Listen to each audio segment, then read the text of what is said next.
You. Sir पहले visuals कर ले थोड़ा सा विजुअल। अरे बैठ गए चल। अरे अमन उधर हो ना यार। चल चल रेडी रेडी। भाई कोई सवाल पूछेगा पूछ के। पूछे सर यहाँ पे शेर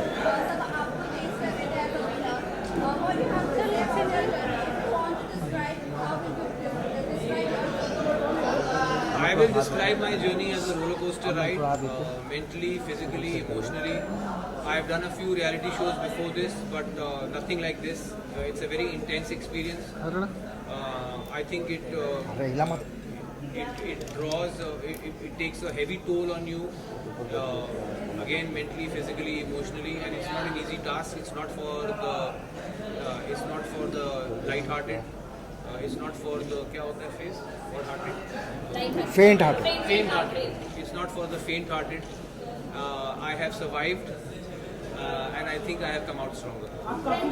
सना और आपके बीच एक झगड़ा में हमेशा देखने के लिए मिला है और लोग ये भी कह रहे हैं कि एक सीनियर अपने जूनियर से इस तरह से कैसे बात कर सकता है और एक जूनियर अपने सीनियर से इस तरह से कैसे बात कर सकता है। उसके ऑर्डर में ही आपका जवाब है। जी, जी, अगर जूनियर ऐसे बात करेगा तो सीनियर ऐसे जवाब देगा। रणवीर सर, मैं आपसे जानना चाहती हूँ क्या इस तरह से बात करना आपके लिए और उनके लिए सही था जो हमने बिग बॉस के घर के अंदर देखा? उनके लिए बिल्कुल सही नहीं था, मेरे लिए बिल्कुल सही था। Next question. You are done, you done 3 question. चलो नेक्स्ट। एनीवन? किशन कोई क्वेश्चन है कि उनको? पूछ रहे हाँ सर उधर 32 ही दिखा रहा है। और चिकन लेके बैठेंगे। मटन बोला था। मटन मटन कभी प्लान है सर? जैसे तुम लोग छोड़ोगे भाई। रणवीर सर आगे की क्या प्लान जो है आपकी, कुछ आप बताना चाहेंगे? क्या आगे क्या करना चाहिए? कोई खतरे की खिलाड़ी आप करना चाहिए अलग अलग? दोस्त आपकी उम्र शायद बहुत कम है। मैं ऑलरेडी 11 साल पहले खतरों के खिलाड़ी कर चुका हूँ। रोहित सर का पहला सीजन था। मेरा कोई कोर एम्बिशन नहीं है रियलिटी टीवी। ये मैं सिर्फ बीच में जब टाइम होता है, काम नहीं होता, तो मैं रियलिटी टीवी शो कर लेता हूँ एक्सपीरियंस के लिए। अब ये ख़त्म हुआ है। 42 डेज़ के बाद मैं बाहर आया हूँ और मेरा अपना करियर है एक्टिंग में, फिल्म्स में, सीरीज़ में, जिसके पास मैं वापस जाऊँगा और अपनी फैमिली के पास, अपने दोस्तों के पास वापस जाऊँगा। क्या सर? सना ट्रॉफी जीतने के बारे में मैं यही कहूँगा कि बिग बॉस का और जो जनता ने जो वोटिंग हुई है उसको मैं सर आंखों पर मानता हूँ।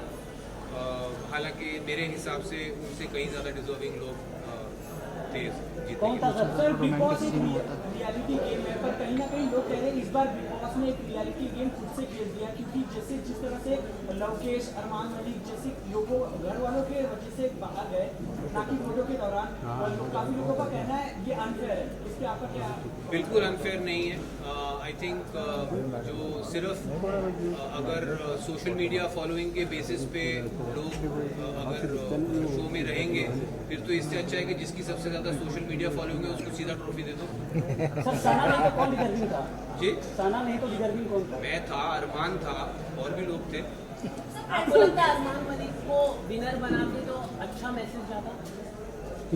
यार उसको मतलब मैसेज का क्या, जो अच्छा उस घर में जो अच्छा कर रहा है वो जीतना चाहिए। उसमें मतलब मुझे समझ में नहीं आता। सर प्रेस कॉन्फ्रेंस के बाद आपने अरमान जी को सपोर्ट किया था और मीडिया को आप इन लोग ब्लेम कर रहे हैं सर, ये यहाँ पर आप कितना कैसे जस्टिफाई करोगे इस चीज़ को? मैं समझता हूँ जो सवाल कुछ मीडिया वालों ने अरमान जी से पूछे थे वो completely out of order. 3 consenting adults किस तरह अपना जीवन चलाना चाहते हैं, आई डोंट थिंक इस तरह के सवाल आने चाहिए थे। एटलीस्ट मैं, हालांकि मैं अपने आप को लिबरल नहीं मानता हूँ, बट इतना लिबरल तो मैं भी हूँ कि अगर 3 कंसेंटिंग अडल्ट्स अपने किसी अरेंजमेंट में खुश हैं, मैं नहीं समझता हूँ उसमें किसी को आपत्ति कोई होगी। सर आपने घर कहा था, लेकिन सर यार आप दोनों ही सवाल पूछ रहे हो, बीच वालों के कोई सवाल है कि नहीं? लेकिन सर बीच में कैमरामैन सर आप कह रहे हैं कि कंसर्न है, लेकिन हमारा देश का कानून अलाउ नहीं करता है कि आप इस तरह के। तो आप वो एक काम करिए ना, आप कानून व्यवस्था को कहिए कि अप्रोच करें जानने के लिए क्या है। Guys, last question, please. भी नहीं हुआ है अभी 18 में बिग बॉस में मैंने एक बार कर लिया, मेरे लिए बहुत।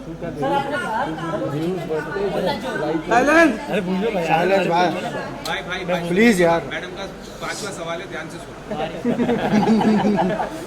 हाँ, क्या प्रॉब्लम?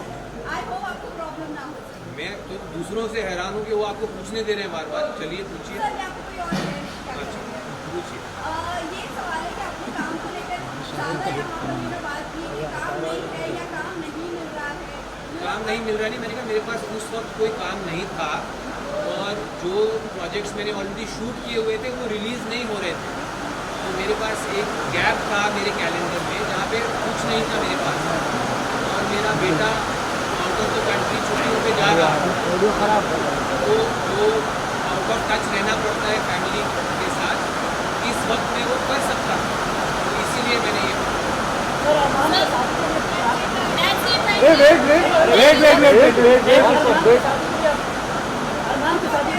अरे रुको अभी रिलीज नहीं हुआ है। मुझे अभी पता लगा है कि वो रिलीज अभी पता लगा है यहाँ आने से पहले। मैं 42 डेज कैप्टिविटी में रहा हूँ, फैमिली फ्रेंड्स और दुनिया से कटा हुआ, तो मुझे अंदाज़ा नहीं है। पर मुझे खुशी है कि मेरे बाहर आते ही मेरा जो काम रिलीज़ नहीं हो रहा था वो रिलीज़ होने वाला है, एंड आई होप आप सब इसी इंथुजियाज्म से उसके लिए भी मुझे मिलेंगे। सर अरमान के शादी के लिए आपने कहा था कि बॉलीवुड में ऐसे कई बार हुआ है होता है। बॉलीवुड में ही नहीं, मैंने कहा बॉलीवुड दुनिया में ही है ना, कि और कहीं और है? सर मैं बोल रहा हूँ बॉलीवुड में भी दुनिया में भी बहुत लोगों के ऐसे रिलेशनशिप्स हैं। लिबरल्स की दुनिया में मैं खुद जानता हूँ, बहुत अर्बन एरियाज में बहुत लोगों के ऐसे रिलेशनशिप्स हैं जो पब्लिक नहीं है। अब ये इनके रिलेशनशिप पब्लिक है, तो आप लोग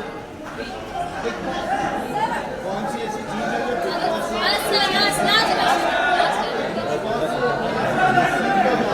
नई आवाज आएगा?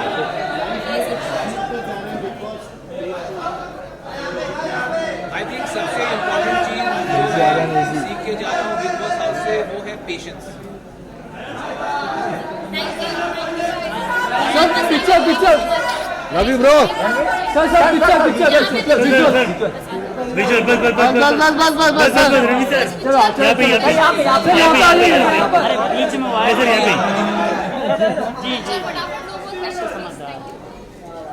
होल्ड कैमरा समझ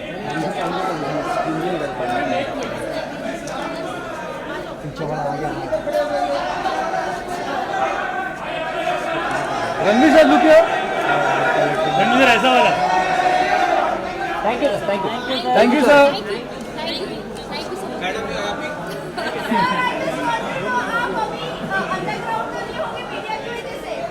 अंडरग्राउंड अभी तो होके आया हूँ, इससे ज़्यादा अंडरग्राउंड तो मेरी कबर खोद दो।